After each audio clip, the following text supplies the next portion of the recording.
안녕하세요. 저는 참 멋없게 파혼을 하고 다시 싱글의 삶을 누리고 있는 40살 여성입니다. 말 그대로 전 사랑하는 예비 신랑과 상당히 쪽팔린 상황에 처해 기가 막히게 파혼을 했습니다. 그때 일을 다시 회상하기만 해도 얼굴이 시뻘개진 상황이었죠. 제가 결혼을 준비하기에는 적은 나이가 아니기 때문에 사리분별 잘하고 야무지게 결혼할 줄 알았다고 생각한 사람들이 제 주위에 많습니다. 그런데 결혼을 막상 준비해보고 나니까 결혼은 나이가 중요한 게 아니란 걸 깨달았어요. 나이를 먹어도 어떤 난관이든 실수하는 사람이 수두룩하고요. 나이 어려도 똑똑한 사람 무지 많습니다. 인생은 어찌 보면 경험치 차이에 따라 선후배로 나눠져야 되는 게 아닌가 싶네요. 저는 잘 나가는 커리어 우먼입니다. 업무에 대해선 저 스스로 능력 있는 여자라 자부할 수 있지만 결혼 관념만큼은 사회 초년생이나 다름없는 사람이더라고요. 말을 나름 거창하게 표현해 저 스스로를 포장해봤지만 실상은 그냥 무지해서 바보같이 뒤통수 당한 사람이에요. 아직도 그날을 생각하면 소름보단 창피함이 몰려옵니다. 저의 잘못이란 걸 저 또한 무척 잘 알고 있으니 나이 먹고 왜 저러나 하는 시선보다는 저럴 수도 있겠구나 생각하며 들어주셨으면 합니다. 제게는 진실한 사랑이라고 느낄만 했던 시기가 좀 늦게 찾아왔습니다. 살면서 연애를 안 해본 건 아니지만 그동안 결혼하고 싶을 만큼 이렇다 할 남자가 없어서 짧게 만나고 헤어지길 반복했어요. 제가 나이가 드니까 당연히 연애를 시작한다면 언젠가는 결혼 얘기로 이어질 수밖에 없었는데 그럴 때마다 남자 쪽에서 먼저 뒷걸음질을 쳤습니다. 그래서 저는 평생 독거 인생으로 일만 하며 살다가 갈 줄 알았어요. 근데 사람에게는 다 때가 있고 기막힌 운명이 있다더니 한날 난생 처음 결혼하고 싶다는 마음을 느껴보도록 해준 상대가 나타났습니다. 당연히 예비 신랑의 존재였고 저는 그 만남을 특별하게 생각했어요. 저는 음악 쪽으로 직업을 가지고 있는 사람입니다. 제가 운영하는 학원에 예비 신랑이 수강생으로 들어왔었어요. 지금 생각하면 예비 신랑이 제게 의도적으로 접근했다는 걸 알겠는데 그때만 해도 제가 남자를 안 만난 지 너무 오래되어 순진했던 것 같습니다. 예비 신랑은 저보다 5살이 어린 친구였어요. 당연히 초반에는 예비 신랑을 남자로 생각하지 않았습니다. 5살 차이면 제 인식에선 저의 또래가 아니라 한참 어린 친구였거든요. 그런 친구에게 호감을 느낄 건더기도 없었지만 제게 호감을 표시해 줄 거라고도 생각을 못했어요. 그래서 예비 신랑이 처음으로 제게 호감 표시를 했을 때 바로 선을 그었습니다. 하지만 예비 신랑 고집도 보통이 아니더라고요. 제게 근 1년이나 일관된 마음을 보여주는데 기간이 길어지니까 그게 단순한 호기심이 아닌 진심이라고 제가 착각을 해버렸지 뭡니까. 지금 생각해보니 참 우스운 착각이었네요. 그렇게 제가 마음을 열자 그 이후 예비 신랑의 표현은 좀 더 적극적으로 이어졌습니다. 부담스럽지 않은 선에서 예비 신랑이 제 사적인 영역을 조금씩 침범해왔고 나중에는 제가 예비 신랑이 곁에 있는 걸 당연하게 생각될 정도로 함께 하는 날이 늘어갔어요. 자연스레 연락을 주고받는 건 물론이고 돈 없는 학생이었던 예비 신랑은 제 학원에 자처해서 아르바이트를 하기도 했습니다. 아침부터 귀가 전까지 둘이서 같이 시간을 보내다 보니까 예비 신랑의 존재가 제 편견 속 어리기만 한 모습과는 다른 장점들도 많이 보이더라고요. 나이에 비해 꽤 현실적이었고 실속 있다는 것 외에도 애늙은이처럼 말하는 본새 또한 상당히 어른스럽고 중후했습니다. 예비 신랑과 같이 있으면 오히려 제가 예비 신랑보다 떨어지는 기량을 가진 것 같기도 했어요. 한참 즐기고 놀만한 나이인데도 늘 자기 일에 열심인 예비 신랑에게 배울 점이 많아서 더 좋았습니다. 제 감정이 예비 신랑과 마음이 같아지고부터는 저희 관계가 속전속결로 이루어졌어요.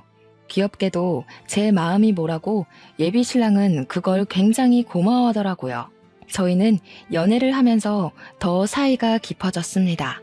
저보다 예비 신랑이 가진 마음의 속도가 더 빨랐는데 예비 신랑은 이미 저랑 결혼까지 할 생각으로 만나고 있었다더군요. 나는 자기처럼 청순한 여자랑 결혼하는 게 소원이었어. 마음이 청순한 사람은 요즘 세상에 생각보다 찾기 어렵거든. 그런데 내가 볼 땐 자기가 딱 그래. 그래서 결혼을 한다면 자기랑 할 거야, 나는. 마음씨 깨끗한 여자를 원했다면서 제게 은근슬쩍 결혼 얘기를 한 번씩 꺼냈었어요. 그때마다 장난기 어린 분위기와는 다르게 표정이나 눈빛이 진중하여 저도 모르는 사이 예비 신랑에게 빠져들었죠. 예비 신랑은 30대 초중반인데도 모은 돈이 상당했습니다. 이미 자기 명의의 집도 있고 차도 있는 능력남이라 우리가 당장 결혼을 하더라도 형편에는 문제는 없는 여건이었어요. 저 또한 나이도 나이지만 열심히 살았기 때문에 재력이 평타 이상은 되는 수준이었거든요. 제가 연애보단 일에 미쳐 살며 저를 위한 투자를 많이 했던 사람이라 저도 돈 없어서 허덕여 본 지는 오래되었습니다. 이렇듯 저랑 예비 신랑은 마음만 맞는다면 언제든지 결혼을 준비해도 문제될 게 없는 사이였어요. 하지만 저는 당시 저희가 연애를 한 지는 고작 3, 4개월밖에 안 되었던 터라 아직 결혼을 고민하기엔 만남이 짧았다고 생각을 했습니다. 나는 결혼을 좀 더 진지하게 만나보고 알아본 후에 진행하고 싶어. 자기가 결혼할 준비가 다 됐다는 건 나로서도 믿음직한 부분이긴 해. 근데 우리 아직 만난 지 1년도 안 됐잖아. 나는 시간에 쫓겨서 급하게 결혼하고 싶진 않아. 고맙게도 예비 신랑은 제 의견을 존중해주며 더 이상의 진도는 서두르지 않았어요. 덕분에 마음 편히 한 2년 가까이 사귀다가 드디어 결혼을 약속하게 되었는데 그때는 제가 40살이 되었기 때문에 더는 고민할 수가 없어서 결단을 내리게 되었습니다. 결혼을 평생 안 할 거면 예비 신랑과 가벼운 만남만 가지다 헤어졌겠지만 저도 함께하고 싶은 사람이 생기면 결혼을 해야겠다고 생각은 하고 있었거든요. 그래서 저는 그 당시 결혼하고 싶은 사람이 생겼고 30대까지 내 삶을 즐겼다면 앞으로의 인생은 동반자와 함께 걸었으면 좋겠다 싶어서 예비 신랑의 청혼을 받았던 것입니다. 저는 결혼 준비를 하면서 웨딩드레스를 맞추고 식장을 맞추고 신혼집 알아보고 하는 게 전부 즐거웠어요. 사랑하는 사람과 함께할 새로운 미래가 너무 기대되어서 기분이 한껏 부푼 상태였죠. 하지만 여기까지가 제게 가장 설레고 좋았던 순간이었고 그 뒤로는 불길함의 징조가 하나둘씩 나타나기 시작했습니다. 제게 이상한 일이 일어나기 시작한 건 바로 양가 어른께 인사를 드리면서부터였는데요. 저희 집에 인사 간 것까지는 별다른 문제가 없었거든요. 그런데 예비 시댁에 갔을 땐 좀 이해할 수 없는 일들을 겪었습니다. 예비 시댁에 들어갔더니 예비 시모가 특히나 저를 엄청 반겨주었는데요. 예비 신랑이 화장실 간 사이 집 구경시켜주겠다며 저를 데리고 막 돌아다니다가 예비 시부모 방까지 들어가게 됐거든요. 그런데 예비 시부가 쓰는 책상에 웬 모르는 젊은 여자 사진이 하나 있더라고요. 그 옛날 책상들 보면 유리로 덮인 책상 있잖아요. 그 안에 젊은 여자 사진이 끼워져 있었어요. 예비 시모의 젊은 모습이라고 하기엔 사진 자체가 너무 현대식이라서 예비 시모는 아닌 듯 했고 예비 신랑한테 여동생이나 누나가 있냐고 하니 그건 또 아니었거든요. 웬만하면 모른 채 할 수도 있었지만 책상에 끼워 놓을 정도면 어느 정도 소중한 사람이라는 거 아닙니까? 그래서 저는 대놓고 예비 시모한테 물어봐야 했어요. 물론 혹시 실례될 질문일지도 모르니 빙빙 둘러서 말입니다. 어머님, 이분은 누구세요? 대영 씨는 외동이라고 알고 있는데 혹시 어머님 젊었을 때예요? 되게 미인이시다. 옛날 사진을 요즘식으로 인화하신 거예요? 그렇게 물었더니 예비 시모가 자기 아들 자랑을 술술술 하다가 제가 가리키는 걸 보곤 급당황을 했습니다. 그리곤 사진에 대한 얘기는 생략하고 이상한 동문서답을 했어요. 이제 그만 밥 먹자더니 저를 데리고 급하게 거실 밖으로 나와버렸죠. 어르신이라서 그런지 아니면 제가 정말 물으면 안 될 일을 물어서 그런 건지 예비 시모 행동이 너무 부자연스럽더라고요. 그렇게 수상쩍게 나오는데 제가 더 궁금하지 않겠습니까? 일단 예비 시댁에선 마무리 잘하고 나와서 예비 신랑한테 따로 그 사진의 존재를 물었습니다. 엄마가 그 사진 아직 안 치웠나 보네? 사실 내가 지난번에 전 약혼녀 얘기한 적 있잖아. 걔랑 결혼까지 갈 뻔한 사이였는데 걔가 알고 보니 자기 집 형편을 사기쳤더라고. 그래서 파혼한 사람이야. 그러니까 한마디로 전 약혼녀 사진이 버젓이 있다는 겁니다. 그런데도 예비 시부모가 전 약혼녀 사진을 갖고 있는 건 예비 시댁과 그녀가 많이 친했었다고 그래서 그녀의 소식을 가끔씩 궁금해한다고 하는 겁니다. 예비 신랑은 제가 괜히 신경 쓸까봐 그는 그녀 욕을 더 하면서 자기 입장에서는 꼴도 보기 싫은 여자라고 했습니다. 예비 신랑이 파혼했다는 이력을 못 들은 게 아니었기에 그냥 싶었는데 그 변명 자체가 제게 그리 개운한 변명은 아니었어요. 도대체 전 약혼녀랑 집안이 얼마나 가까웠길래, 도대체 그녀가 얼마나 자기 집 형편으로 사기를 쳤길래 책상에 사진까지 보관할 정도로 좋았던 관계가 파혼으로 치달았나 궁금했습니다. 물론 전 약혼녀랑 파혼하는 덕에 제가 예비 신랑을 만난 거라 당시에는 그저 그녀가 예비 신랑을 놓쳐줘서 고맙게만 느껴졌어요. 그렇게 결혼식 날짜가 3주 뒤로 바짝 다가왔습니다. 저와 예비 신랑의 관계는 여느 때처럼 돈독했어요. 당시 저는 앞으로 다가올 성대한식을 위해서 살도 빼야 하고 피부 관리도 해야 하고 신혼여행지도 알아봐야 하고 이런저런 일들 때문에 정신없이 보냈는데요. 그 때문에 예비 시댁에서 봤던 그 사진 여부에 대해선 까맣게 잊어버리고 있었습니다. 그렇게 한창 바쁘게 지내고 있던 날 제게 문자 하나가 왔어요. 모르는 번호였지만 결코 무시할 수 없는 저를 향한 경고 메시지 같은 거였는데요. 저더러 현재 만나고 있는 사람이 김대영 씨 맞냐고. 그 사람 사기꾼이니까 결혼하지 말라는 간결하고도 강한 경고가 날라왔었어요. 느닷없이 날라온 문자는 황당한 내용이었음에도 불구하고 제 등골에 소름을 쫙 일으켰습니다. 근거 없는 말이니 무시하면 된다지만 이상하게 그 브레이커를 밟은 것처럼 제 심장이 덜컥 멈추게 되더라고요. 이 사람은 누군데 제 예비 신랑을 알고 있고 사기꾼이라고 하고 결혼을 하지 말라는 건지, 우리가 결혼을 한다는 사실은 또 어떻게 알고 있는 건지 머리를 굴리면 굴릴수록 의문투성이었습니다. 그냥 지나칠 수 없는 문자였으나 검증되지 않은 메시지이니 일단은 답장을 하지 않고 그날을 넘겼습니다. 그럼에도 그날은 하루 종일 제 머릿속에 그 문자 내용들만이 가득했어요. 그리고 바로 그 다음날 제가 답장이라도 해주길 바라는 건지 같은 번호로 비슷한 분위기의 문자가 또 날라오더라고요. 문자 내용은 역시나 예비 신랑과 결혼을 하지 말라는 협박조의 설득이었죠. 저더러 자기 꼴 나고 싶지 않으면 당장 헤어지라면서 예비 신랑이 집도 차도 다 자기 명의라고 하지 않냐고 그거 다 구라라고 했고, 예비 신랑이 본래 순진한 여자 께서 등쳐먹고 쉽게 살려는 제비새끼라는 욕들이 가득한 내용이었습니다. 이런 문자는 하루 이틀을 시작으로 매일매일 날라오기 시작했어요. 그럴 때마다 저는 계속 읽고 무시했고 그 찝찝한 문자를 그저 누군가의 장난일 뿐이라고만 생각하려 했습니다. 하지만 그런 부정의 문자를 계속 받다 보니 점점 정신이 이상해지는 것 같더라고요. 시간이 갈수록 문자의 황당한 내용들이 진짜처럼 느껴지지 뭡니까? 아직 예비 신랑한테 말은 안 한 상태였어요. 문자 내용을 보면 볼수록 이걸 보내는 당사자가 예비 신랑과 결혼 직전에 헤어졌다던 전 약혼녀의 존재 같았거든요. 왠지 제가 먼저 상황의 진위를 알아내고 싶었습니다. 혹시라도 이 문자들이 사실이라면요? 썩은 동아줄이 아니라면요?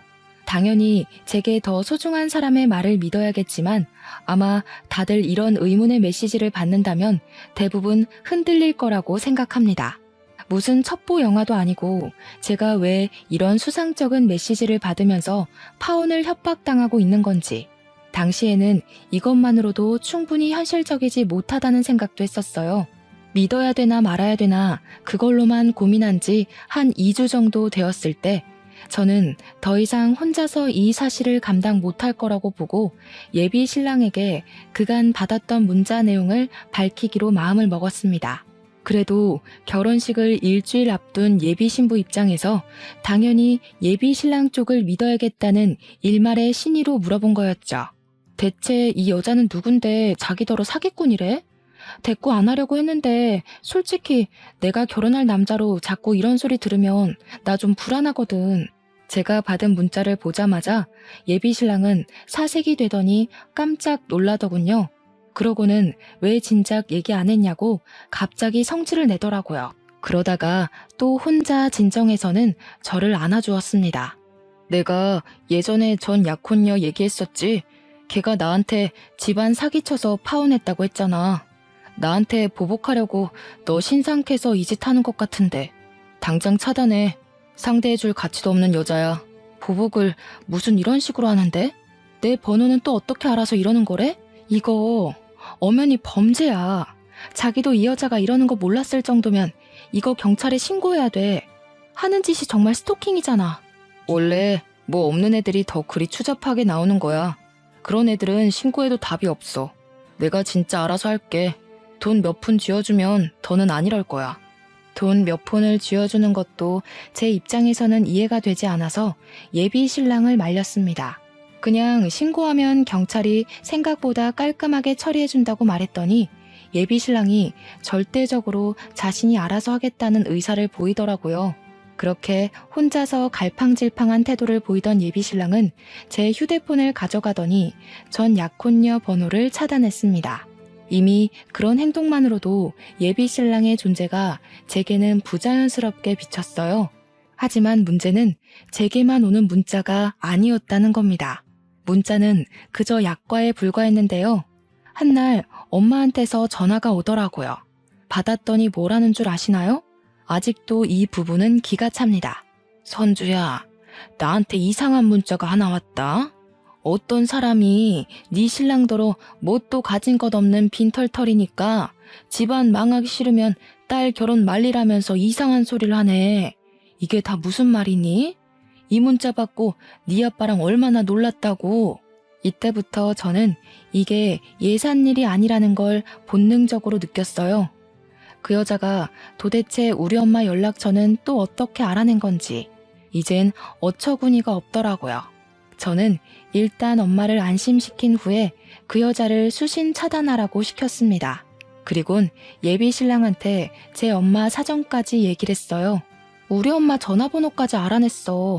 이래도 내가 이걸 그냥 넘겨야 하는 일이야? 결혼식까지 얼마 안 남았는데 이 여자 하는 짓이 점점 더 심해지고 있잖아. 이러다 이 여자가 우리 결혼식까지 찾아와서 깽판 치겠어. 미안해. 나도 얘가 이렇게 정신 나간 애인 줄 몰랐어. 어떻게든 내가 알아서 처리할게. 우리 결혼은 아무 문제 없을 거야. 지난번에도 알아서 하겠다고 신경 쓰지 말랬잖아. 그런데 자기가 아무것도 못할 동안 이 여자가 지금 우리 엄마 전화번호까지 알아낸 거 아니야. 이런 소리 하기 싫은데 왜 자기 과거 여자 때문에 우리 부모님이 불안에 떨어야 돼? 나 이거 신고할래. 기분 나빠서 못 참겠어. 제발 나 좀 믿어줘. 얘가 아무래도 내가 찾는 거 눈치채고 갑자기 숨어버린 것 같아. 얼마 전에 마주쳤는데 도망친 이후로는 못 찾고 있어. 이러면 경찰에 연락한다고 해도 말짱 도루묵이야. 나 조금만 믿고 기다려주라, 응? 우리 결혼식은 절대 차질 없게 할게. 예비 신랑은 제게 절절매며 사과를 하더니 한 3일은 연락이 없었습니다. 우리 결혼식은 고작 4일 앞으로 다가왔는데 갈수록 뭔가 잘못되고 있는 듯해 불안했어요. 그렇게 3일 뒤 새벽 늦게 예비 신랑한테서 문자가 왔는데 혹시 전 약혼녀가 찾아간다면 절대 문 열어주지 말라는 연락이었습니다. 이건 또 뭔 소린가 싶어서 보자마자 화가 났어요. 저는 신혼집 들어가기 전까지 부모님 집에 머물고 있는 중이었거든요. 혹시라도 무슨 일이 생길지도 모른다는 예비 신랑의 주의를 듣자 온몸에 공포가 싹 오르더라고요. 그날 예비 신랑과 통화를 하면서 어떻게 된 사정인지 물었는데도 예비 신랑은 전 약혼녀를 만나지 못해 찾기만 하다가 포기를 한 상태라고 했습니다. 그래서 혹시 우리 집을 찾아가기라도 할까봐 미리 주의를 주는 거라 했어요. 그러면서 미안하다는 말까지 꼭 덧붙였고 피해는 없도록 하겠다는 신뢰성 없는 말로만 저를 위로했죠. 그 일 때문에 예비 신랑과 새벽 내내 통화를 하느라 밤잠을 샌 저는 피곤한 몸으로 출근을 강행했습니다. 그리고 문을 열고 나가자마자 풍기는 악취 때문에 선 졸음마저 다 깼을 정도로 놀라고 말았어요. 대체 이게 무슨 냄새인가 싶어 주위를 둘러보다 발견을 한 건데요. 세상에나 우리 집 대문 뒤에 웬 사람 똥이 있는 거 아니겠어요? 그냥 모양새나 굵기 등을 봐선 분명 사람 똥 같았습니다. 그리고 그게 조금 뭉개져 있었는데 밟은 것도 아니고 누가 인위적으로 손을 이용해 퍼낸 모양새로 놓여 있더군요. 그 모양새가 가리키는 징조는 바로 제 눈앞에서 확인이 되었어요. 우리 집 바깥 문고리에 똥이 처발라서 굳어 있더라고요. 저는 그 자리에서 악 소리를 지르며 기겁하고 집 안에 들어갔습니다. 제 비명소리에 부모님이 저를 걱정해서 뛰쳐나왔고 저는 부모님께 상황 설명할 새도 없이 그 자리에서 바로 경찰서에 신고를 해버렸어요. 얼마 뒤 경찰이 우리 집을 찾아왔는데 제가 사정을 설명하기도 전에 문 밖에서 이미 상황 파악을 한 듯 했습니다. 누가 그랬는지 지피는 사람 있냐는 경찰의 말에 저는 당장 예비 신랑의 전 약혼녀를 불렀어요. 전화번호 말고는 모르는 사람인데 그동안 받은 협박 문자까지 보여주면서 이상한 스토킹을 받고 있었다고 고발했습니다. 경찰은 제가 준 전화번호와 건물 내 CCTV를 이용해서 전 약혼녀의 인상착의를 확보해 바로 추적에 들어갔어요. 그렇게 얼마 뒤 전 약혼녀를 붙잡았다는 연락을 받았습니다. 예비 신랑이 그렇게 못 찾겠다고 헤매기만 했던 전 약혼녀를 12시간도 안 돼서 잡은 거였어요. 물론 예비 신랑 입장은 경찰이 아니니까 능력면에서 경찰보다 뒤떨어졌다는 걸로 이해를 했었던 부분입니다. 어쨌든 저는 경찰 연락을 받자마자 당장 그 여자의 두꺼운 낯짝을 확인하고 싶었어요. 그날 연차를 낸 저는 서둘러 경찰서에 달려갔고 그곳에서 범인이라고 앉아있는 한 여자를 보았습니다.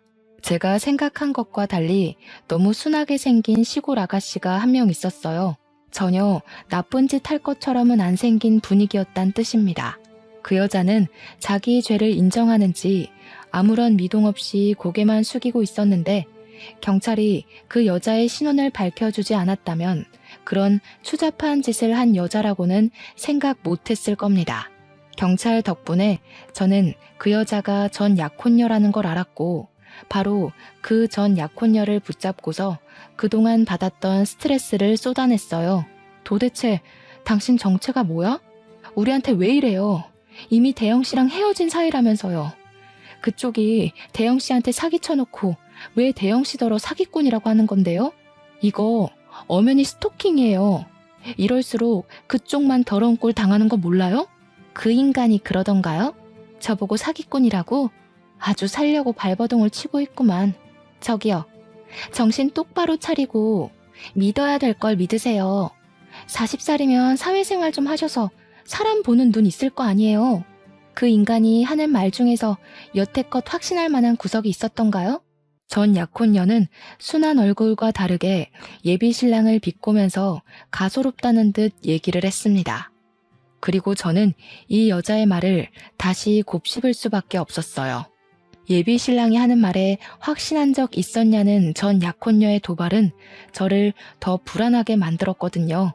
저도 모르게 예비 신랑의 행실을 곱씹어봤는데 이 여자 질문에 알맞은 답이 당장 떠오르지 않더라고요.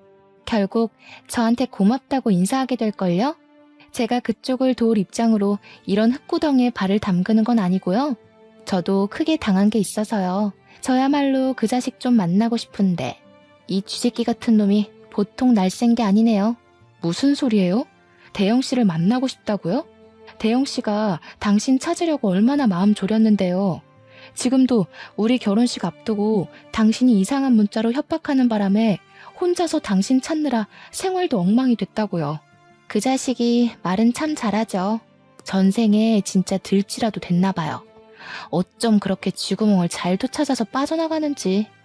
그쪽이 아직도 상황 파악 못하는 것 같아서 말하는데 공생이랑 기생을 좀 구분하세요.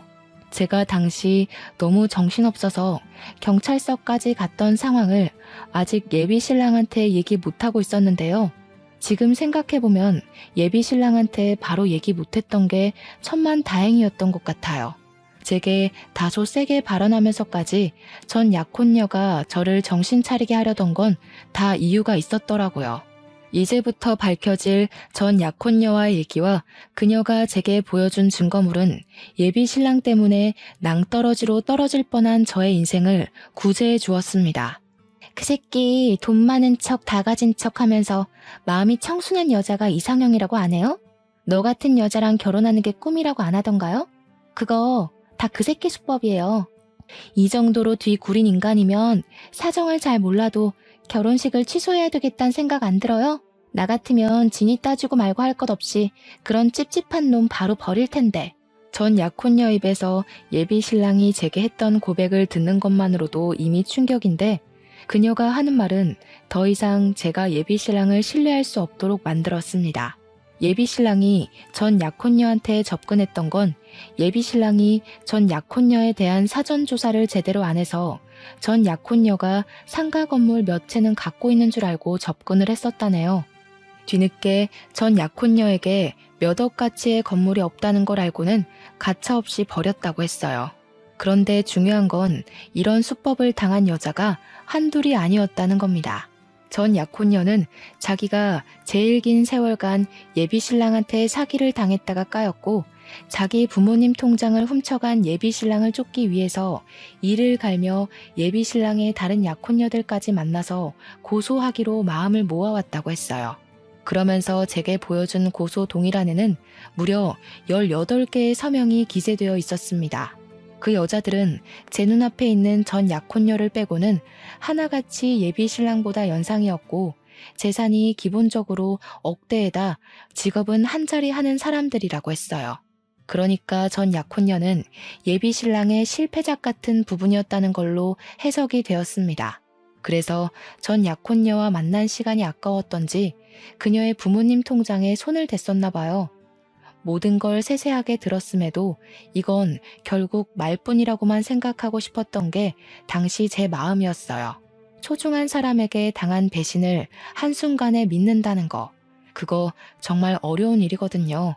그리고 예비 신랑을 향한 제 마음속의 기대가 단 한 톨도 남지 않을 때까지 믿어야만 돌아설 때도 미련 없이 등을 보일 수 있잖아요. 이 사람들이 우리 신랑이랑 관련 있다는 걸 어떻게 증명해요? 개인적인 앙금 때문에 일 꾸며서 우리 사이 망치려는 거 아니에요? 그쪽 집안 형편 안 좋은 편이라면서요. 괜히 우리 신랑 재력이 아까워서 붙잡고 싶은 거 아닌가요? 부정하고 싶겠죠. 저뿐만 아니라 고소에 동의한 여자들도 다 그쪽처럼 그렇게 부정했대요. 새파랗게 어린 놈한테 사기당한 게 쪽팔려서 모른 척 눈 감고 넘겼던 건데 아직도 그렇게 살고 있다고 하니까 늦게나마 깜빵에 넣고 싶나 봐요. 다들 저한테 뭘 보내줬는지 아세요? 저는 이미 심하게 흔들려 버렸지만 예비 신랑이 제게 보여준 진심이 거짓이었다는 걸 믿고 싶지 않아서 자꾸만 전 약혼녀한테 따졌어요. 어쩌면 저도 모르게 예비 신랑을 마음 놓고 돌아설 수 있도록 더 확실한 증거를 갈구했다고 봐도 될 것 같네요. 그렇게 저는 전 약혼녀가 마지막으로 보여주는 증거물에서 완벽하게 무너지고 말았는데요. 그녀가 보여준 것은 다름 아닌 18명의 여자들이 보내온 예비 신랑과의 웨딩 사진이었어요. 그 순간 저는 남아있던 일말의 기대마저 내려놓고서 그만 주저앉고 말았습니다. 결혼식을 고작 3일 앞둔 날이었는데 저의 모든 앞날이 와르르 무너져 앞이 깜깜한 기분이었어요. 머릿속이 새하했죠. 전 약혼녀는 이미 경찰한테 이 사실을 밝혔는지 경찰 쪽에서 이미 예비 신랑을 체포하러 갔다고도 했습니다. 아니나 다를까 그 타이밍에 예비 신랑이 개 쌍욕을 하면서 들어오는데 제가 주저앉아 있으니 예비 신랑은 저를 보지 못한 채 전 약혼녀만 봤는지 예비 신랑이 갑자기 경찰을 밀치고서 전 약혼녀를 덮치러 뛰어오더라고요. 야, 이 거지 같은 년아. 만날 때도 그렇게 거지근성 드러내면서 사람 발목 붙잡더니 날 끝까지 뒤쫓으시겠다. 너네 부모 돈 때문에 그러냐?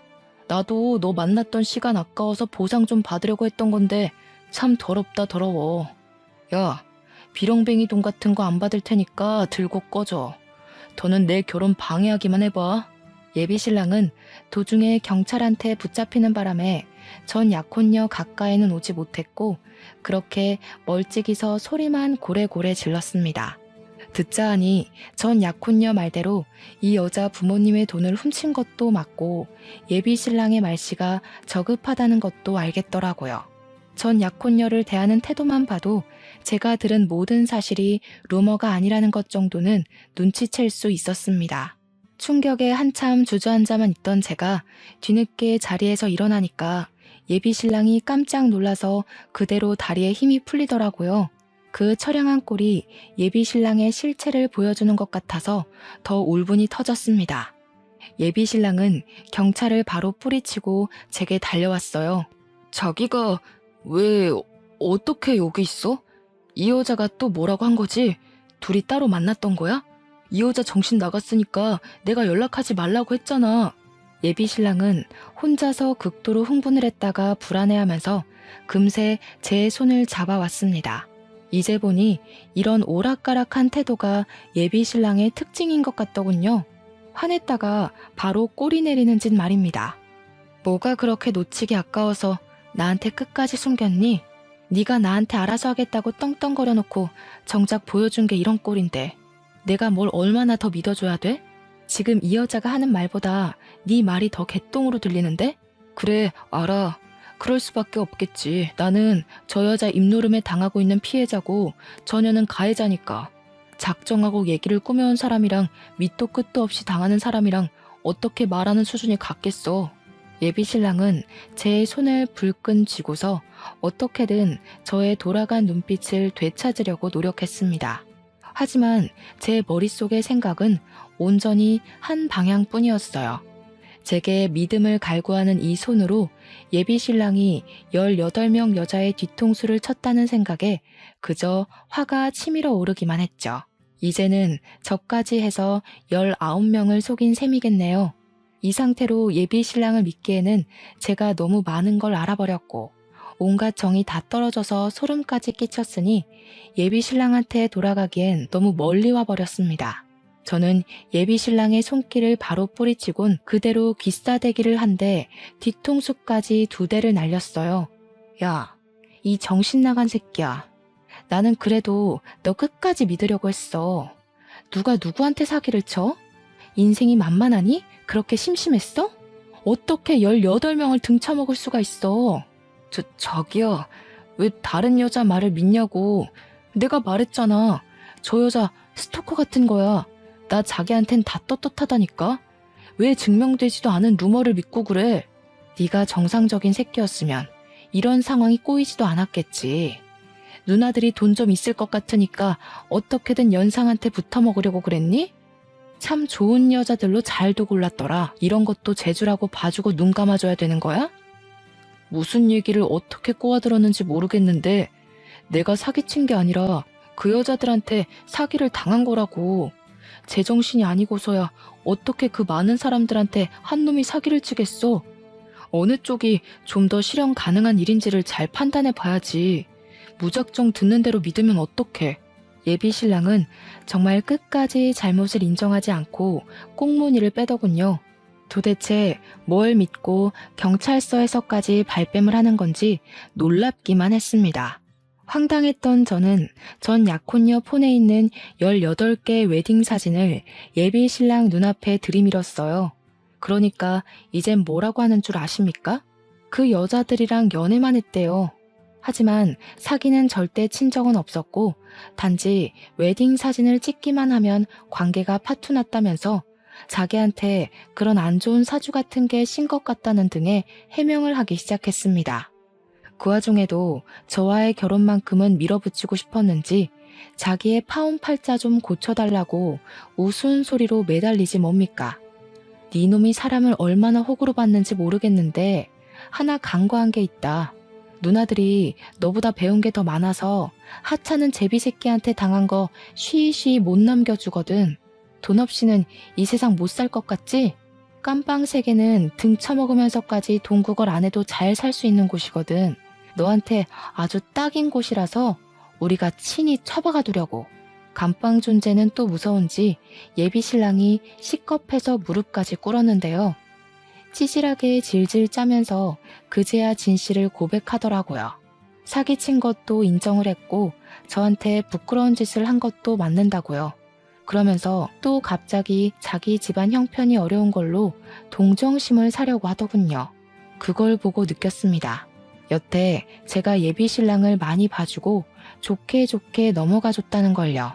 네가 내 돈까지 등쳐먹었으면 나 네 면상 2대로 안 끝냈어.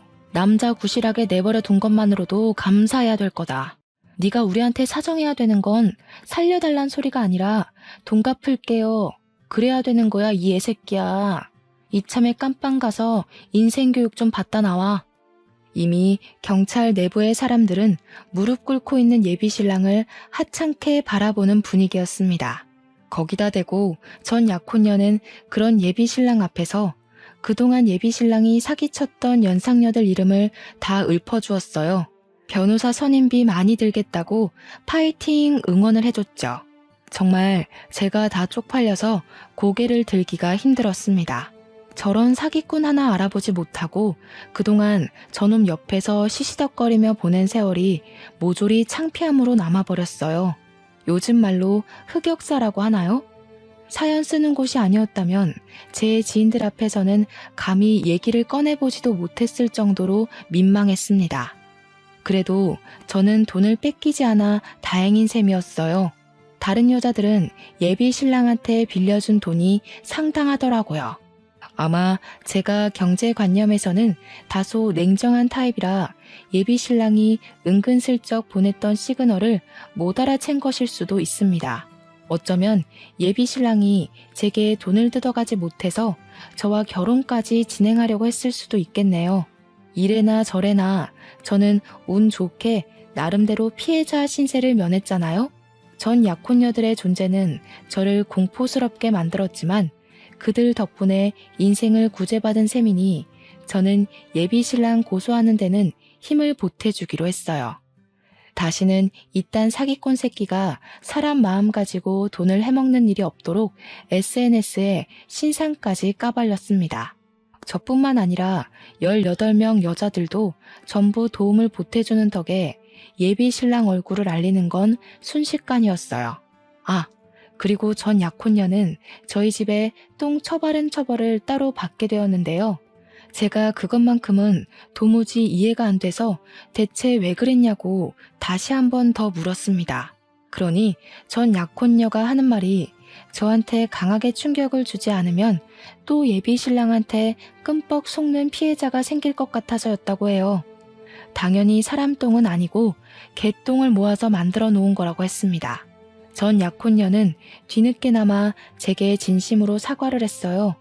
그 여자의 말이 변명이었든 아니든 간에 제가 납득할 수 있을 만한 해명이었습니다. 실제로 제가 그런 강력한 방법 덕분에 제가 예비 신랑을 떼어놓을 수는 있었잖아요. 그래서 저는 전 약혼녀 쪽에서 문짝 전체를 배상하는 걸로 하고 합의해줬습니다. 그리고 고소 진행도 방지턱 하나 없이 속전속결 진행되었어요. 예비 신랑은 수많은 대상을 상대로 대략 6억 원가량을 상습 사기친 죄로 4년 유기징역에 처해졌다고 들었습니다. 제가 맞은 뒤통수의 세기에 비하면 아주 허망한 결론이었지만 그래도 불구덩이에 발 담그기 직전에 빠져나올 수 있어 다행으로 보려고 해요. 그런데 역시나 잘못 밟을 뻔했던 똥은 근처만 가도 냄새에 배이는 법인가 봐요. 예비 신랑이 잘못되었다는 사실 때문에 예비 시댁에서 제게 따로 연락이 왔었는데 저를 뭘 얼마나 봤다고 엄청나게 배신을 당한 것처럼 원망을 하더라고요. 내가 너 그렇게 안 봤는데 감히 내 아들을 감옥에 보내? 내 아들이 무슨 사기를 쳤다고 그러냐? 여태까지 아무런 문제 없이 효도하면서 잘만 살아온 착한 아들이야. 어디 그런 쪽팔린 이유를 만들어다가 남의 집 귀한 자식한테 먹칠을 해? 이보세요. 저희가 상견례 안 한 이유는 뭔 줄 알고 큰 소리세요? 그쪽 아드님께서 그쪽들이 말실수라도 할까봐 입막음 시키려고 생략한 거랍니다. 긴 말하기 싫고 아드님 쪽팔린 죄명을 믿든 말든 그건 내 알 바 아니고요. 이미 피해자들이 그놈 잡아먹으려고 쌍심지를 켜고 있어요. 아들 목숨 건사하길 바라면 사기꾼 부모답게 집안에 꽁꽁 숨어서 사시는 게 좋을걸요? 그날 예비 시모 전화를 깔끔하게 마무리했지만 왠지 이쪽 사정을 예비 신랑의 전 약혼녀한테 알려주고 싶더라고요. 예비 시댁에서 전 약혼녀랑 많이 친했었다고 했잖아요. 그래서 전 약혼녀한테 예비 시모 연락처를 넘기며 예비 시댁의 입장을 전달해 주었습니다. 그랬더니 전 약혼녀가 예비 시모한테 바로 전화를 걸었나 보더라고요. 예비 시모가 엄청 환대를 했다는데 거기다 대고 전 약혼녀는 자기 돈 내놓으라면서 당신 아들이 우리 부모님 돈 훔쳐갔다고 고래고래 소리를 질렀다네요. 예비 시모가 식겁하고 전화를 먼저 끊었는데 전 약혼녀가 끈질기게 연락을 하며 끝까지 돈을 갈구하고 있다고 했습니다. 그 말을 듣고 예비 시모 표정이 상상되어 얼마나 웃겼는지 몰라요. 동시에 좀 씁쓸한 감정이 밀려오는 건 어쩔 수가 없더라고요. 살면서 사기를 당하게 될 줄은 몰랐는데 그게 내가 사랑하는 사람 때문이라는 사실은 제게 큰 공허감을 주었습니다. 고작 별 볼 일 없는 사기꾼의 행각에 노란한 것이지만 그것에 제 인생 가치관이 크게 흔들려 버렸잖아요. 아마 당분간은 일에만 몰두하지 않을까 싶어요. 앞으로도 쉽게 결혼을 생각해 보는 일은 없을 것 같습니다. 그동안 많이 안다고 자부했던 제 자신을 반성하게 되는 시간이기도 했으니 불행을 이쯤에서 막은 걸 행운이라고 생각하렵니다. 사연을 마무리 짓는 이 와중에도 창피해서 얼굴이 화끈거리네요. 저라도 지나가다 이런 사연이 보이면 고개를 저었을 것 같긴 합니다. 그래도 사연 당사자 입장에서 말씀드리자면 말은 창피하다 전했어도 힘든 건 힘든 거더라고요. 근본적으로 제가 소중히 생각하고 믿던 사람에 대한 배신이잖아요. 이런 부분을 생각하고 들어주셨다면 제 허탈한 기분이 좀 더 잘 전달되지 않았을까 싶습니다. 아무튼 나이 40살이 되어서야 한 번 더 인생을 돌아보게 된 한 노처녀의 속풀이였어요. 재미있게 들어주셨다면 감사하고 쓴소리 한마디 던지겠다면 달게 받겠습니다. 그럼 늘 인생 평안하시고 부름만 쏙쏙 골라서 피해가는 지혜를 잔뜩 받으시길 기원할게요. 감사합니다.